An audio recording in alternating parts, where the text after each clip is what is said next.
Breadwinner ka? Stop doing these things para makaipon ka. On my previous video, na-chika ko sa inyo kung paano mag-ipon kahit sa kaunting halaga.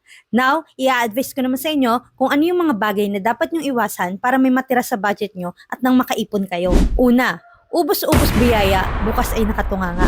Elementary pa ata ako nung huling marinig ko yan. Sa panahon kasi ngayon, hindi natin maiwasan yung deserve ko to mantra. Okay lang naman ito, pero wag naman sana to the point na kakasahod pa lang, simot na agad yung budget mo.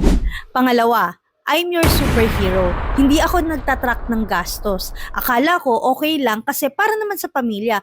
Pero nung sinimulan ko ng ilista yung mga babayaran ko, lahat ng ginagastos ko, nakita kong may mga bagay na pwede naman palang bawasan. May mga bagay na pwede palang limitahan. Pangatlo, all out. Wala akong ipon para sa sarili ko. Takot ako mag-invest. Akala ko dati lahat ng investment scam. Aside from that, lagi ko kasing iniisip na ang importante ay ang mga bayarin. Pero paano kung may emergency? Paano kung ako yung maospital? Kaya kung breadwinner ka, hindi selfish ang magtabi para sa sarili ha. It's called self-preservation. So kung gusto mong matulungan kita to save your future self, click mo lang yung blue basket, type mo sa details yung breadwinner at yung age mo or message mo lang ako para mapagplanuhan natin yung future mo.